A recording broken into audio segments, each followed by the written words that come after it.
How did you enter this field? What was your inspiration initially to fly? Like everyone, it was a childhood dream, to be very honest. My father had to move out of India, so he had moved to Dubai, and the first time he had gone to Dubai, he had taken an airplane. So that's when the word airplane had, entered into my mind. And then I started looking at airplane diagrams, started painting airplanes. I used to have a sketchbook, I used to draw it. It just started there. Tell us about how does one become a pilot? What are the exams? Even some couple of parents approach us, stop us at airport and ask questions. You basically have four main core exams. So one is the meteorology, one is the regulations, which is called the air law.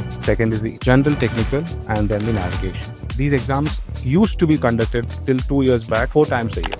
Once you clear these exams are valid for 5 years. He literally says that మీరు chef అవ్వాలని అనుకున్న తర్వాత engineering చేయలేదా?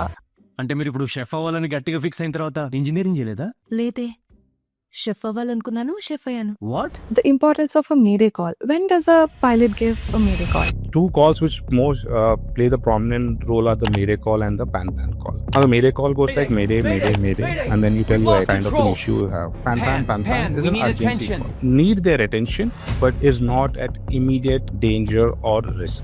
Aviation is still the safest mode of transport.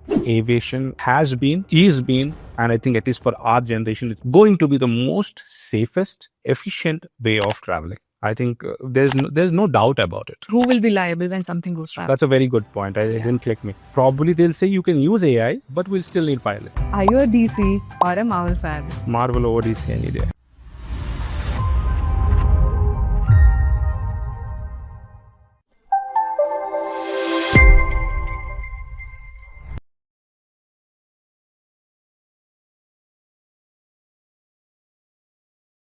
Hello everyone. Welcome to the brand new episode of Podcast with Pratyusha. Today joining us is an aviation expert, enthusiast and a pilot with more than 2,000 hours of flying to discuss the insights on aviation. Hello Prasad. Hi. Welcome to the podcast. Thank you so much. It's an honor to host you today. Pleasure is all And mine. you are a pilot with more than 2,000 hours of flying. Yes. So tell us a bit about how did you enter this field? What was your inspiration initially to fly? Like everyone, it was a childhood dream, to be very honest. But how the inspiration or motivation started was my father had to move out of India. So he had moved to Dubai, and back then we were in Visakhapatnam. The first time he had gone to Dubai, he had taken an airplane. And then people told me, now this is how people go to Dubai. So that's when the word airplane had, entered into my mind. And then I started looking at airplane diagrams, started painting airplanes. I used to have a sketchbook, I used to draw airplanes, read about airplanes. Not read, at least ask people about airplanes, because I was very young to read about airplanes as such. And eventually then, couple of 2-3 years down the lane, he had come down back. And he had taken me back to Dubai. And my entire family had moved to Dubai. I grew up in Dubai, basically. So that was the first time I flew in an aircraft from Begumpet. So it just started there. And it You just... were fascinated as a child. It was just more of a madness is what I say. Some people call it passion. Some people call it childhood dream. But then it was just a small trigger, building. And then I knew what I wanted to be. And initially I thought of going into the Air Force, but then, specs, all those things, there was no proper research. Back then, there was no good internet service to, find out. Family is not a part of an aviation world. They're also clueless. So everything I tell them, they also do their back-end research. So it started like that. And then eventually went to enroll myself in a flying club, spoke to a few pilots, approached them, got some information, how to go about it. And then, got my license. And then here I am. Interesting, sir. So tell us about how does one become a pilot? What are the exams and how rigorous are these exams? This is the most common question most people ask, when even some couple of parents approach us. I've seen people stop us at airport and ask questions. The process as such, to be very honest, the background required till 2 months back was 10+12 maths and physics. But I think just 45 days back or something, DGC has came up with a new rule stating that even commerce background students can become pilots. Mm-hmm. But I don't have much information about that. Now both of them have the scope of becoming a pilot. So initially it was only 10+2 maths and physics. Mm-hmm. Was mandatory. So people who used to come from commerce background, they had to go enroll themselves in an institute called NIOS, open schooling. Yeah, I guess. So you enroll there and you take private tuitions and you write your 10+12 maths and physics separately. Let's say you're a BIPC student, for example. You have physics, but you don't have maths in your curriculum. So then you spend 6 months, clear that, submit those documents, and then you approach DGCA and tell them that I want to give these exams. So now to become a pilot exam, to become a pilot, you basically have 4 main core exams. So one is the meteorology, one is regulations, which is called the air law. Second is the general technical, and then the navigation. These are the 4 subjects which are prime and which form the base of your CPL course as such when it comes to studying. So you apply for a computer number, they ask for your verification that you have done your 10+2, that you have scored the marks required from a recognized institute. They give you a computer number. Now, once a computer number is generated, they have a portal called pariksha.com. So you go there. These exams used to be conducted till 2 years back, 4 times a year, every quarter. But then the demand has come in so much that if enough applications are there, I think they're conducting every 2-3 months this time. Now, once these score percentage is 70 out of 100, and these are multiple choice questions. So you need to know 70 questions at least to clear the exams. Once you clear these exams are valid for 5 years. Okay. So from the time you clear your exam, DGCA or the authority gives you 5 years to complete your flying requirement. 2 more exams might get added depending upon the aircraft which you're going to fly. So for my case, I flew Cessna 172, a single engine, for 185 hours, and then I flew a DA-42 for another 15 hours. So I had to write exams, 2 exams. One was Cessna 172 technical specific, and one was DA-42 technical specific. Regarding those aircrafts that I know and I've studied and I'm aware of the systems. So now sometimes different countries have different policies, different way of approaching aviation. Back in the US, it's a bit different. So probably an exam might be less or an exam might be more. If you go to the EASA side, the European side, they have 14 exams. The same, the syllabus remains the same. The whole bundle is the same, but then it's just segregated into, smaller subjects probably. But there, I think they have the feasibility of applying for exam whenever they want to apply, but that's their authority giving them the right. So, and then once these papers are done, you choose a flying club or a flying school, because these are not institutes as such, like how we have our engineering college or MBBS colleges around. Go there, fly your 200 hours, submit the documents along with your 200 hours of flying and your papers, which are not labs, which should be within the 5 years of your last date of flying. I see. So pretty elaborate process. Yeah, I mean, it's like any other course. Yeah. Engineering takes 4 years. You have every semester 6 exams and 2-3 projects, probably a thesis, probably your on-job course, whatever it is. Same thing. I mean, it's just 2 years. It will take you, if everything goes well, in a perfect aspect, I mean to say, go well in this, not just in terms of the student being available, the weather needs to permit you to fly. Aircraft should be available. If aircraft is available, instructors should be available to teach you. Exams should be conducted at the right time, because they're conducted every quarter. And so if everything falls into the picture, I don't think it should take more than 1 to 1.5 years to get your CP in India as of today. I've seen cases, there are people who have done it over a span of 3-4 years also, because your papers are still valid. It is not just because they were incapable of doing it in 1.5 years. That's a very wrong thing. So some people have this assumption. It also could be because of the finances. It's a lot of money which needs to be infused to get your license. Yeah. So probably what happens is, someone takes a loan, they do half flying, and then they clear the papers, and then they are not able to arrange the funds, or they have the funds but they're not able to liquefy to pay the institute. That takes a little longer, and then the work around that probably takes 3-4 months, and then they come back again. So that is how it is. It's like normally when you see engineering is 4 years, probably MBBS is 5 years, and then you're done. It's always a plus 1 year in engineering or MBBS, because you're done and then you have your backlogs and then you get out. Here there's no time. It can be done in 6 months, all the way till 5 years, or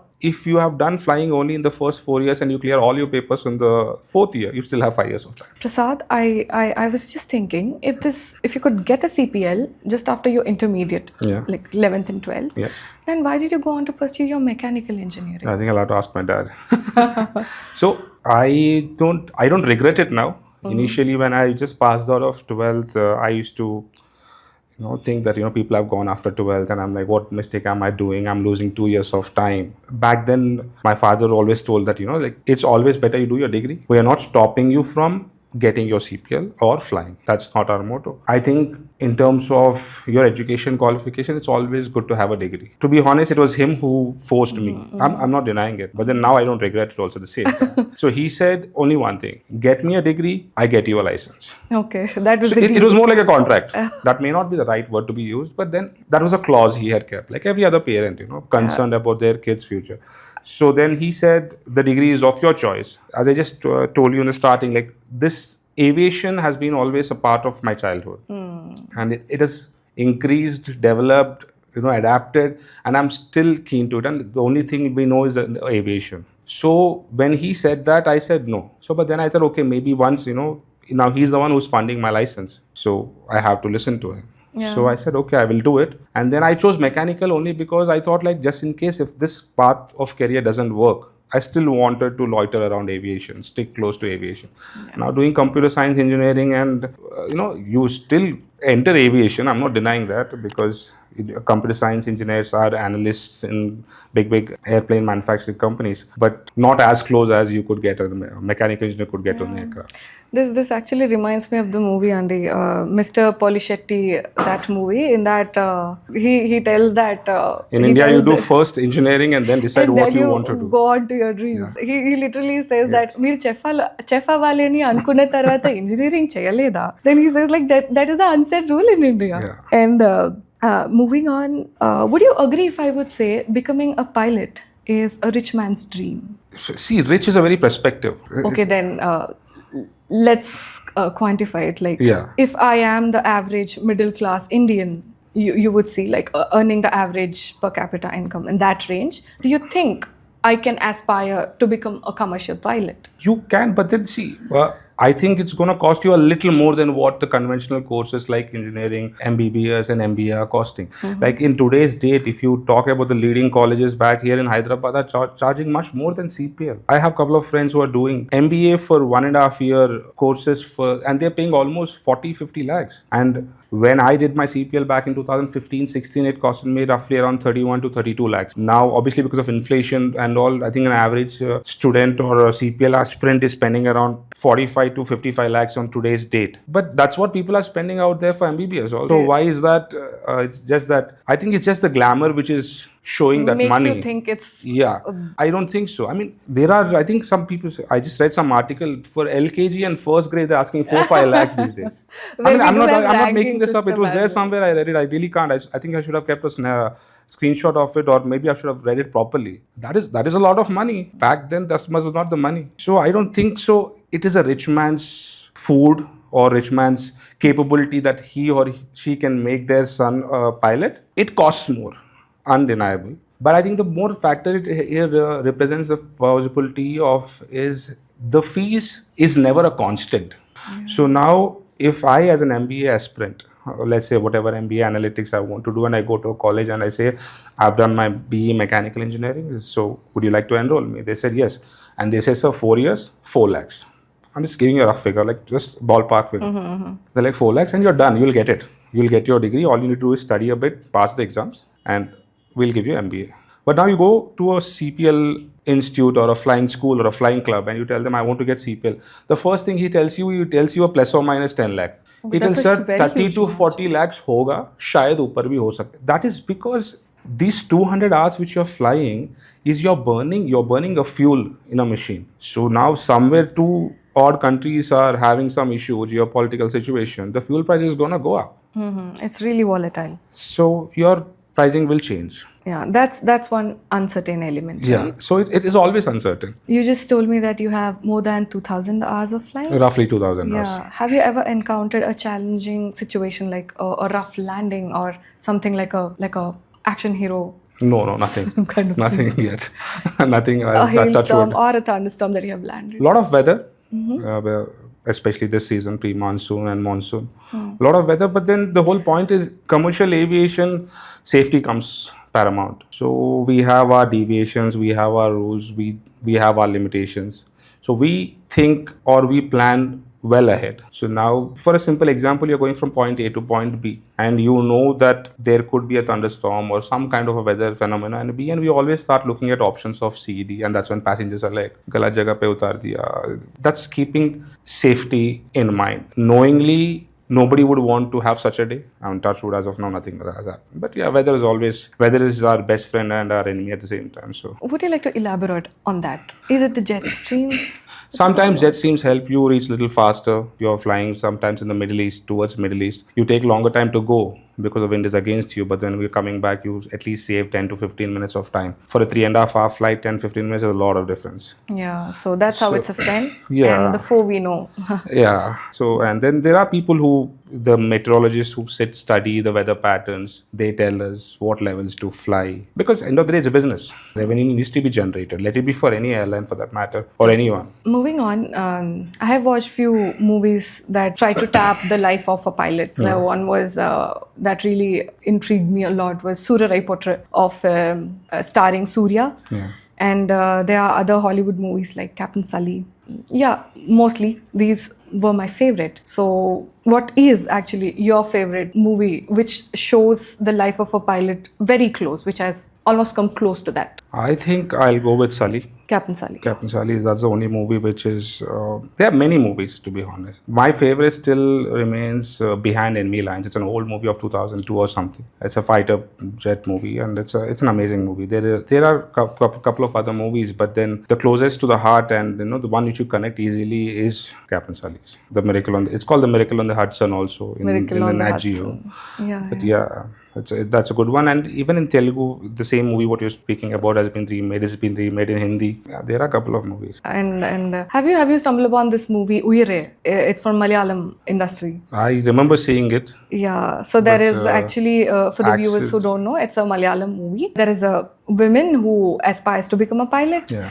And unfortunately, she becomes the victim of acid attack by her own boyfriend. Then she is offered to become an air hostess, but in an emergency case, she gets to show her pilot skills. I think that was a very interesting movie, I guess. That's also a recent movie. If I'm not a recent movie. I think it was starring Parvati. I think so. I'm not sure, very sure with the name. Yeah, that's one good movie suggestion. Captain, moving on, would you tell us the importance of a mayday call? When does a pilot give a mayday call? The communications play a key role in aviation. So the normal communications, there's a separate exam for a communications license. The regular communications are as calm as they can be. You're talking normally, you're telling what is required, you're getting what you need, and you're giving what they need. So now the two calls which most play the prominent role are the mayday call and the pan-pan call. Now the mayday call goes like mayday, mayday, mayday, and then you tell your aircraft which you're flying, the call sign which your company or the operator or has given it to you, and then you tell the kind of an issue you have. Now the difference between this and pan-pan is pan-pan is an urgency call. Need their attention, but you and your occupants and your aircraft is not at immediate danger or risk from anything. So it's like you're throwing them because a lot of people are talking. It's a clutter. One airport has certain number of aircrafts flying in and flying out. So everyone is talking on the same frequency. So when you give a pan call, it is that this person may need assistance. But so you're telling that focus on me. Mayday is you're already in trouble. Yeah, so everything is focused to on making. So you're telling you have a problem. When you say mayday, you already have a problem. That could be of any sort, but you're telling that there is some issue and we need to come back wherever we want to come. Pan is we are having a minor issue. We may come back, we may not come back. Give us some time. Don't call us, don't disturb us till we call you. Let me figure this out and get back. So it's more like an urgency and distress. These are the two things these are the aviation terms itself used to define these two calls as such. Recently, the aviation industry had a very black day. Yes. Unfortunately, the captain had around 30 to 31 seconds to save the day, according to the records. And the plane couldn't achieve the minimum altitude. Please correct me if I'm wrong. I don't know the information, so I really can't correct it. So yeah, within seconds, hundreds of lives were lost. What do you have to say about it for the people who are inquisitive to know what's there, what actually happened? I think we all should just wait. I think that's the best thing to do. Now, if you want more information, there are a lot of experts all over Twitter, Instagram, YouTube. Many people have come up with their opinions, their say about it. But grabbing that information doesn't do justice to the souls which have been lost. Yes, because no definitely. two crew would put themselves in such a situation at any given point of view. Not only any crew, in any aspect, nobody would want to be in such a situation. So what has happened is very disheartening and it shook the entire Indian aviation. There are experts, there are NTSB experts, there are FAA examiners, and there are DGCA investigators. They all have formed up the team. In this scenario, that one person, good luck is that we were able to find the black box and the cockpit voice recorder. Some crashes you don't find them. You don't know what has happened. There have been cases like that.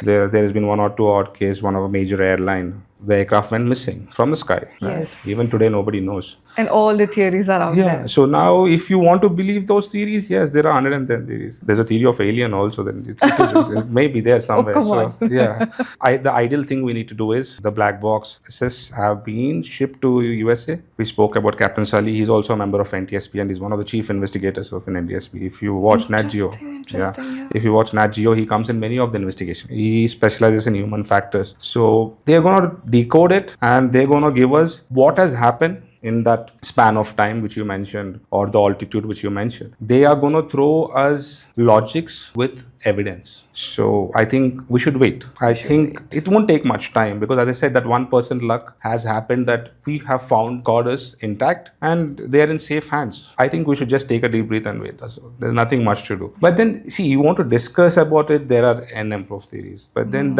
as per me, doesn't make sense. It's very easy to comment when you're not there in the situation. But honestly, I don't think, I'm just repeating this because I don't think any crew would want to be in that position, ever, whatever happens. Every last cell of them might have tried to say that. Definitely. So, Captain, help us, bust some myths that are out there floating. All of us saw this video where there was apparently a person in the plane and he saw that something was wrong with the screen monitor, the AC was not working, and nothing was functioning properly, and he thought like something must be really wrong with the plane and he got off, and this video really surfaced. I just want to ask you, is it really possible to say that something is terribly wrong with the plane if these things are not working? From point A to point B, roughly the flying time was around 7-8 hours. Now, it's $1 million aircraft, approximately 200 to 300 souls on board, insurance, one of the leading airlines. You're going to a different country. Any difficulty, the aircraft going to be dispatched. So what people don't see is the background work, the ground team, the engineering team, the planning team, the OCC, or the crew scheduling, or the engineers. The kind of work they do, it's spellbound, it's magnificent. We as crew are always thankful to them. These videos which you're talking about, or the pictures, even I've seen them. I'm not denying that I've not seen them. But where is the credibility? Did it happen on that aircraft? Now, is it the same person? Is that person alive? Right? That's not the way to talk. But then, where is the credibility of the resource? Yeah, the other day you were telling me that there was a quack who was trying to do exactly. So now aircrafts are meant to fly from A to B. There are people who take care of them like babies, day in and day out, so that they generate revenue, not only to the airline, to the country, employment. Now, if there's any glitch, sometimes aircrafts are dispatched with very minor glitches. That is not something for a multi-million jet to just fall off the sky. Got it. According to the DGCA guidelines and the United Nations ICOA charters and all, how do they make sure that a pilot is in his or her best health in mind when they sit in the cockpit? People don't focus about mental health, because talking about mental health is still a taboo. So talking about physical well-being, each and every air crew or a cabin crew, there are certain laid down medical examinations he or she needs to undergo, right? So for to be specific about air crew, because I don't know much about the cabin crew regulations. So air crew, we have our annual medical checkup. So now the annual medical checkup they do your routine urine, routine blood, ECG, hearing, audiometry, heart check, and whatever is required for you to function in a stable mind to operate a jet. Now, say as you're aging, you're prone to, your body is also aging. So you are prone to get more serious issues, or issues which you may not notice that it has happened with you, or it has come into you. You get to know it. So DGCA has, they have a time frame, I think 45 or 55 years later, you have to do your medical every 6 months. And these are strict medicals. You need to go to a certified medical examiners who come from the two predominant aviation medical institutes of India, which is the IAM, Indian Institute of Aerospace Medicine, the headquarters is in Bangalore, and AFCME, Air Force Crew Medical Examiners. So these are doctors who have either served in the armed forces as doctors or the doctors who are not part of armed forces but have undergone a course on aviation medicine, and they're certified by DGCA to conduct these exams, and they check it every year. And at the end of the day, we also don't want to show up to work bad physical state of whatever element you have. And also, I mean, like, sorry to bring this up also, but our license holds good as long as the paper of medical holds good. Initially, They're when entangled. yeah, and they're not entangled. They're tangled. Like they're stuck together. Why I say that? Why I say this is you spend 30. I spent 33 lakhs to get my license. 31 to 32 lakhs, which I've told you before. Let's say some person comes up and he gets his CPL in today's date 45 lakhs. His medical costs only 5,000 rupees every year, approximately, with all this blood tests and all that. If your medical gets unfit, you can't use that license. It doesn't hold any value. Now, if you try to correlate things, you're an adult flying an airline, taking care of people, a responsible job. You wouldn't want to play with your life also. You would start taking care of your health because you can do this job only if your health permits, right? So that's a very so even DGCA is very strict. I mean, our operator is DGCA, so we're talking about DGCA. Every country has their operator. We have the DGCA, the US has the FAA, the Middle East has the GCA, they call it the Gulf Civil Aviation Authority. I don't know, I think that every country or a group of countries have their regulatory authority. Yeah. They are sent rules from ACAO, the chief body, and then they make their rules and they monitor it. Because at the end of the day, if they don't follow, the regulator is going to be questioned. And if they don't follow, even when they come and do certain audits, not just India does audits, like sometimes we have FAA audits or GCA audits, because they want to make sure that we are following those rules to ensure passenger safety of the aircraft flying to their country. Different national people are involved in. So I can't just come and say, "Haan, mera jahaz hai, main aa jaunga." He will come do his inspection if he feels satisfied with the kind of a background work, with the kind of a safety laid down, with the kind of engineering maintenance you have, with the kind of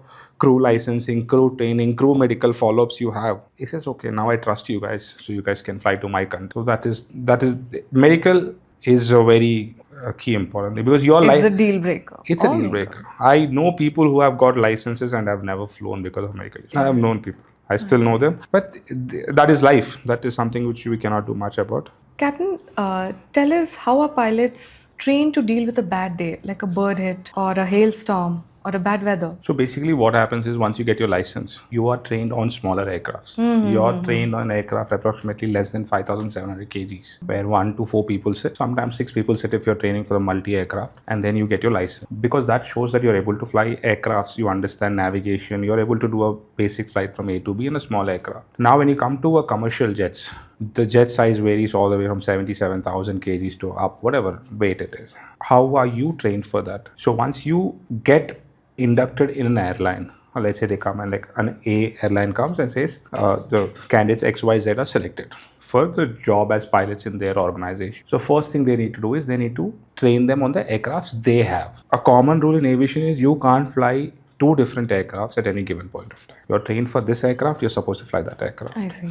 You can have ratings on your licenses, but you can use the privilege only 1 aircraft at a time. So now let's say your organization has an X aircraft, so they send you to a simulators training. Simulator training lasts approximately for 12 days, but it takes around 40 days because they teach you about the machine. First, there's a ground school. They make you sit down, they teach you the architecture, the size, the measurements, the speed, the limitations, what it can do, what it should not do, what can go wrong, what can be right, what is the limit of the right, or what is the limit of the wrong. They train you, they conduct a ground exam, you clear the ground exam, and then they put you in the box. Call it the grill box. Most of them call it the grill box. It's called a simulator session or a sim session, where simulator, name suggests, it is as realistic as a real aircraft can get. So when I say realistic, in the sense, it's a closed box, like 2 people are learning how to fly in a sim. Basically, they're practicing, because you cannot practice on a real aircraft. Sometimes they give you smoke and fire.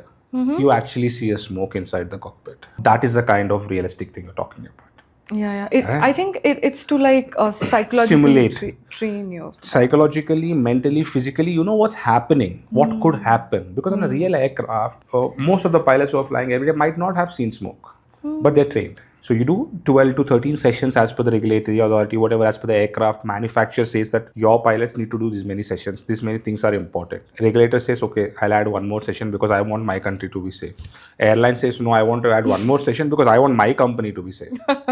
So now, if the manufacturer is saying in 6 sessions we can finish this training, regulator is like, no, add one more. Operators like add one more. They all come and they make a course. They make a proper course. You go, you fly 12 days continuously for 5 hours in the box. And what do you train? You train for everything which can possibly go wrong with the aircraft. Yeah, it's not about train for safe landings. It's You going to be everything. you do practice safe landings and you do practice your regular stuff, but the ratio is very less. Like let's say if you are doing 10 landings in a sim session, out of which 8 will be abnormal landings only. That's what you actually train for. Because one, these can't be practiced in real aircraft with real people on board. Two, what is the closest I can get you to it to prepare you mentally and physically?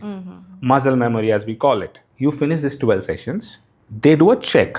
That's called a sim check. Sim check. Okay. Sim here means simulator. Simulator, right? yeah. Sim means simulator here, right? Okay, I'll use the word simulator. That's much easier. Yeah. So there's a exam. What happens in that exam? Now, these 2 trainee pilots who have been hired by an airline, they have been sent to a sim school. You know, airlines have their own sim sessions to train on this particular aircraft. They're trained, but somebody has to test them to check their efficiency, proficiency, they call it. A DGCA, our regulator, who is our regulator, he sends an examiner. He could be part of the airline or could not be part of the airline. Because every airline is supposed to have certain examiners also. He will come, he will tell, guys, let's sit down and let's sit in the 5 hours. And he is just sitting in the back. He's just watching what you're going to do. No, he's throwing stuff at you. Okay. No, not literally throwing stuff at you. And it's an aircraft. I am there, you're there, we are flying. And then he is throwing whatever the aircraft is not supposed to do. And he's asking you only 2 things. Maintain your composure. Think like a pilot, do stuff like a pilot. Presence of mind. Exactly. And in the exam, there is no syllabus. The syllabus is the entire aircraft itself. He can give you weather, he can give you anything, you know, from the lamest of lamest things sometimes. So in this whole session of training, he becomes the engineer, he becomes the cabin crew, he becomes the passenger, he becomes the ground staff. He becomes the ATC controller. So he starts throwing all the tantrums he can with the machine. Prasad, I got one thing to ask you here. When you actually sit in a simulator, you know that you're sitting in a simulator. Yes, you are. So, in the moment of all those testings, do you forget that it's a simulator and start acting like it's a real one? He will make sure that you do that. Okay. That's the stuff he's going to throw it. Like seniors and these aviation experts say that, things don't happen so drastically wrong in commercial aviation because aviation has been the safest mode of transport, is the most safest mode of transport. Having said that, but he will try to put pressure on you as much as possible. And he'll make you feel, he or she will make you feel that, that's the real one. He'll make sure that you do go wrong. Right? Okay. Because he's not there to judge you. He is just seeing you, how are you recovering from a unforgivable situation. Get the aircraft and its occupants safe. And then he's going to pass or fail you, and God forbid if he fails you, you have to undergo to the entire simulator session again, and that depends on the level of failing he does. So then there's the level of failure is also there. Yeah, there's a grading system. There's a grading system where you need to improve, because what happens is if a pilot is there and if he's good with the systems and his knowledge of the aircraft, maybe he's lacking something else. So they will say that this part is lacking, we are putting you down. Because this is training, right? You're not gone to the airline yet. You're still learning how to fly this aircraft. Do 2-3 more sessions. Let's polish you. Let's get what is needed out of you. It's not that you don't have it, but you're not able to demonstrate it. And then you do that, and then he certifies you. The minute he certifies you, the license goes to DGCA. Then the DGCA reads the entire report card, a proper report card. Now these days it's a soft copy. Now back then it was a hard copy. You used to carry a file of every session, what has happened, what they have written, what we have been debriefed, and what could have gone better. The file used to be this thick. Last, I think 2020 when I sent, the file was this thick. We send it to DGCA. Operators who sit and read, they examine everything, and then they certify that this particular person is capable of flying this aircraft. Now he comes to the airline. Now airline has its own training process because they're giving you jet and their passengers. Now, how do you keep it recurrent? so that you don't forget it, because humans normally, when you don't do something for quite a long time, it is there in your subconscious memory, but you don't recollect it immediately. So now the operators have said that every 6 months all pilots need to undergo 2 days of sim sessions. One is a practice session, one is a check. So every 6 months you see any pilot in a uniform, every 6 months he's writing an exam. But then we don't call it exam because we're used to it now. It's a part and parcel of our life. So we go, mine happens generally in the month of December and the other one happens around June, July. The company mails us that your session is planned. At the same time, you're paired with one more person because 2 people need to fly these planes. So, and both of them are being judged on the same level. So we go meet. First day, we're going to practice, brush up our skills. Second day, we have a check. The examiner comes and he passes and he certifies that this person has passed this check and he's capable of flying this aircraft for the next 6 months. Basically, all these emergencies, uncertainties, whatever the aircraft could go wrong with is practiced. Now it's a refresher for you. Basically, you know what's happening. Now you're prepared for it. Like, you're definitely not prepared for it. You are at least not startled when things go wrong. You're used to it, right? Yeah. Now, there have been instances where the examiners even fail you for this. Now you have a job, you're flying as an airline pilot, and in 6 months sim check, maybe if you don't do up to the mark, they put you down. Then there's a recurrent training for that. What went wrong? They train you again, and then they conduct an exam again.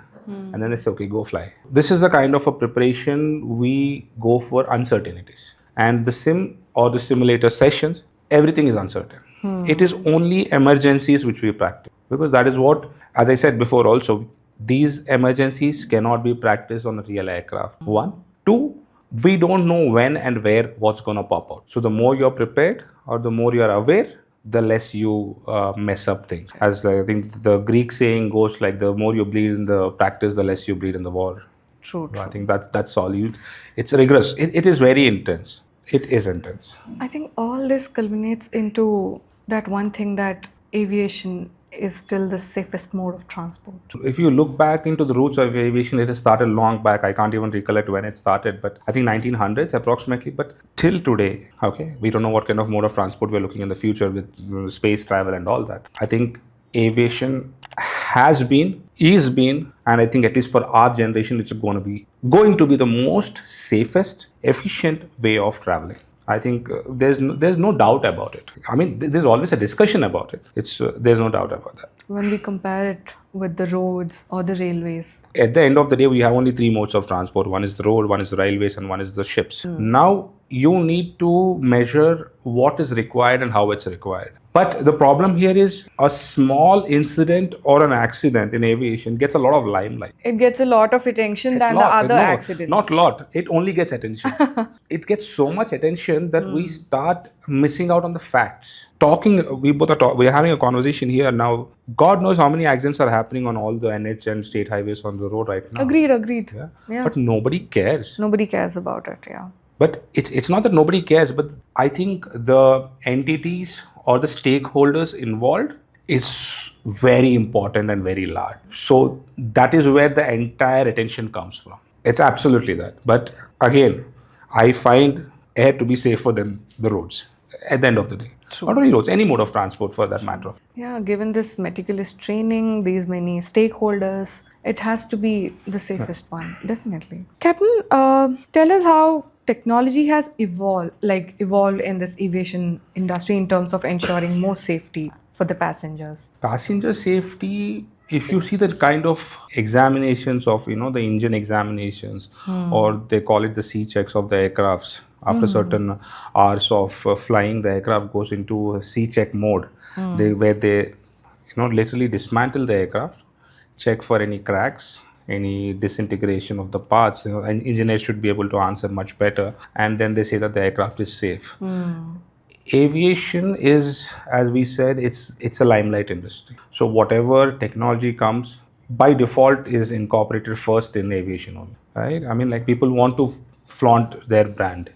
For example, you can take the latest DG Yatra, which we are doing. Yes. That is an AI recognized software. You're not carrying your Aadhaar card and showing the boarding pass anymore. Yeah. That is aviation. That is safety of aviation, because it's very difficult to replicate your face with someone else face to enter the airport, right? That's also. So these are all small things, but when it comes in terms of your runway maintenances and your airport maintenances, the softwares, the back-end team, the air traffic management services. I think technology and AI it's still evolving. I think it's going to continue to evolve, and it is playing a major role in aviation. But how and to see that, I don't think we'll get to see that, because all this happens in the back end. This is like a movie. You only get to see the movie. You don't get to see the struggle. Yeah. Right? So every takeoff which is happening from any particular airport, just to be worldwide, there are hundreds of people working behind. Just to make sure that that mission is off the ground and on the ground somewhere else safely. Yeah. It's just that as a passenger, I would know that, okay, You'll never know. just landed safe. That's it. I have just landed safe. You will never know. Yeah, but Because back end, how it has improved, I don't know. See, I'm not saying you'll never know in the sense, it is not the lack of interest of the passenger. Now, if I'm running a business, I don't want to sit and explain my passengers what I'm doing in the back end. There are two issues there. One, you'll know the trade secrets. Two, I don't have so much time. My job is to take money from you and transport you from here to there. As we just spoke about AI, there's so much of ChatGPT, there's so much of Perplexity AI. There are a couple of other AIs, the Gemini and Samsung, I think. You just ask a question and you will get the details. But then to appreciate the beauty of what's happening in the back end, I think either you should have to experience it or either you should see it. Definitely. Because reading, as much as reading is good for the brain, certain things cannot be visualized or respected until unless you see it. The essence will always be missing. I think this answer takes me to the question, what is going to be the future of aviation with respect to AI? Do you think AI has already creeped into everywhere. It has entered every mode of transport, every mode of our life. It has entered our phones, which are on our hand. It has entered our Instagram handles. So aviation can't escape it. But how it's going to impact is, I think it's going to affect the back end work which happens, which I was talking about, like how people's faces are being used to scan the enter the aircraft or enter the airport. And how your bags are being routed to the correct aircraft. You just come and drop a bag at the airport. You don't know which flight. How does a bag know, right? There is something which is being done in the backside. And if you see also, if you notice it rather, like if you're like a traveler who would like to notice the smallest of smallest things, you start noticing and then you see that you give the bag to him and he puts one specific tag. And then he just throws it in a tub. And who's collecting it? Who's segregating it? On the belt, people can't stand and segregate it. So there is computers, there is AI, there are softwares, and these are expensive softwares. Most of the time, these delays, what you see in in the recent times, some airports had some baggage issues, baggage belts stuck and all that. yes. All these were glitches of software. There is not a person who is sitting and segregating bag by There's bag. nothing. It's just a computer selecting it. Right. They have their barcodes, they have their codes, it comes in directly, and then from there, yes, there, as of now, the human is still transporting it to the aircraft from where the bags come. That is one way of AI implementation. And I think recently, Rajiv Gandhi International Airport has proudly announced on their Twitter handle, if I'm not wrong, that they have, I'm not sure about the figure, I think it's been 3 months or something. They have said that they are actively using AI to monitor crowd management. It's there in the Twitter page. It's not something which I'm making up. You can look up on Twitter. I think their Twitter handle says RGI Airport. They said they're monitoring passenger movement, peak hours, with the number of cars and footfalls, just with systems, so that they know where manpower needs to be deployed and where manpower doesn't need to be deployed. That's another way of doing it. Talking about air navigation systems, softwares have come up there. They are giving us better efficiencies, better information, everything. So AI, I think it's literally everywhere these days. I mean, probably that's the funny part of AI is you and I talking right now don't realize that our phones are listening to this. Right? And probably in the night when I'm rolling through Instagram, it's all going to be aviation today or something about training. I think we all have experience. If we have experiences, so this is even in our subconscious state, we are a part of the AI world. We are a part of I think that's what I feel. Pardon me for being a bit fictional. Do you think a day will be there where there are no two pilots in the cockpit and the plane is just taking off and landing on its own? Is AI capable of doing that? Do you see that happening? See, I have very limited knowledge about AI, first of all. Second, I think it's already happening.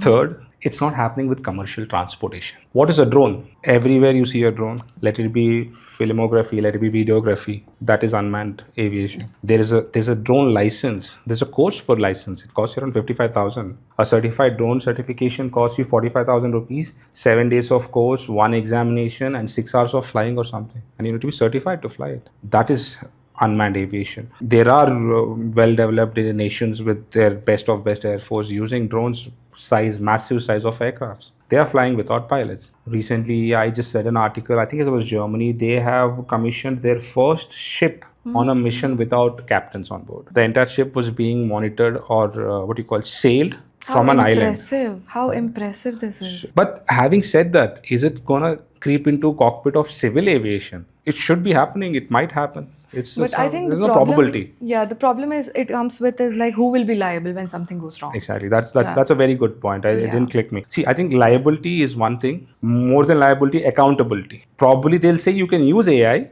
but we'll still need pilots. Now, also having said that, if you have to say there are 1,000 aircrafts or 10,000 aircrafts already manufactured, each aircraft has a lifespan of 10 to 30 years, depending on the pressurization cycles it takes. So, what are you going to do with these old aircrafts? It might eventually fade, but I don't think our generation is going to get to see that. We will get to see that only in military aviation or armed forces or such kind of a stuff. But I don't think in civil aviation it's going to be a immediate implication, at least for the next 5 years to 10 years, as per me.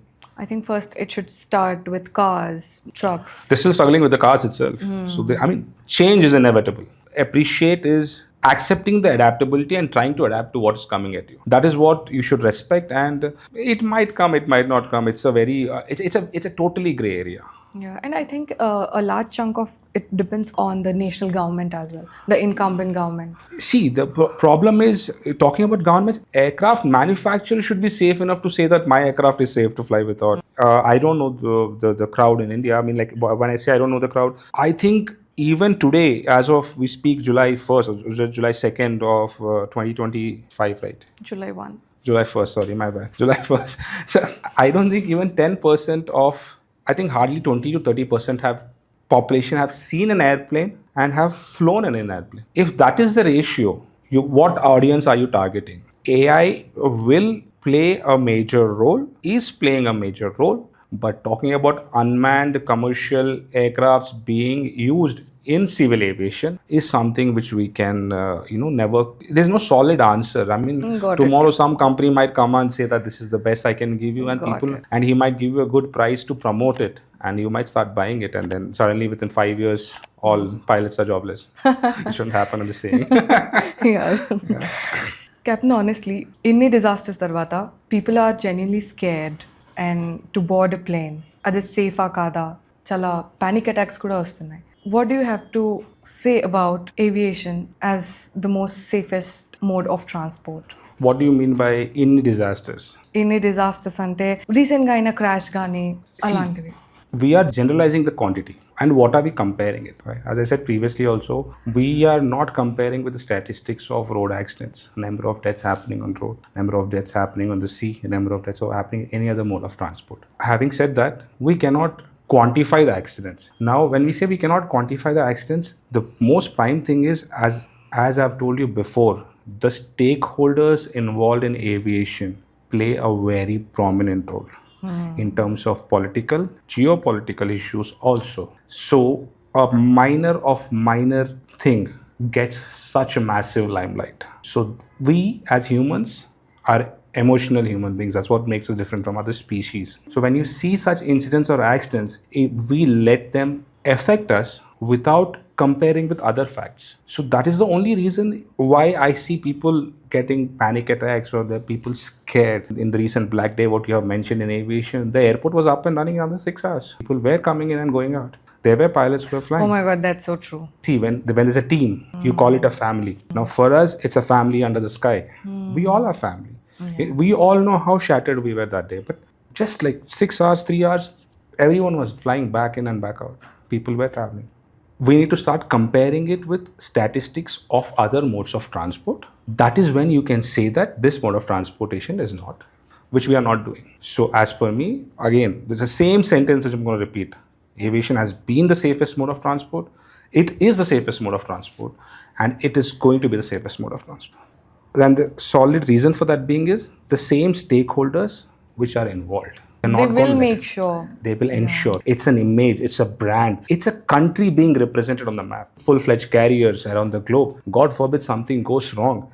It's an ego issue of the country. It's that kind of a geopolitical situation. International perception. Yeah. So a smallest thing is a fuss. So I only tell people one thing, that you can trust aviation. It is the safest mode of transport. Please don't come with the mindset that it's unsafe. If you are being bombarded with information, try to filter. If you're unable to filter, stay away from social media. Prasad, thank you for joining us today and enlightening us on many of the issues, busting numerous myths, and also showing a line of path for the young generation who want to aspire to become a pilot tomorrow. I hope it does happen. Yeah. So last but not the least, let me ask you, are you a DC or a Marvel fan? Marvel over DC any day. Hulk or Doctor Strange? Hulk. We all have Now- anger issues. Go on. We are not the soft corner people. On any given day, is it idli sambar or bread and butter? Idli sambar.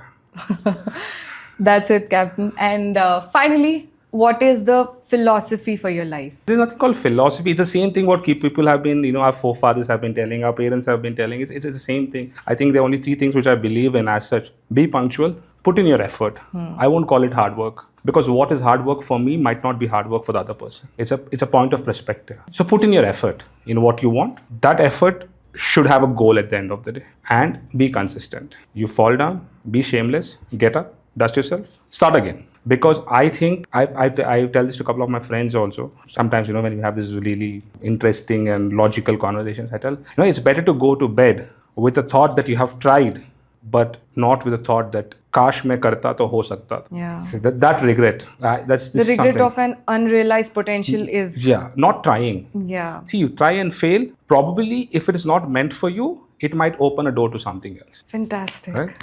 Yeah, That's all. I mean, so fantastic. don't go to bed with regrets. Definitely. So that's all. That's all I can say. I mean, that's the philosophy which I follow and I tell my friends. So Awesome, Captain. This time was awesome. I honestly got to learn so much more about I aviation hope so. industry. Thank you so much. Thank you for having me here. Thank you. So thank you so much.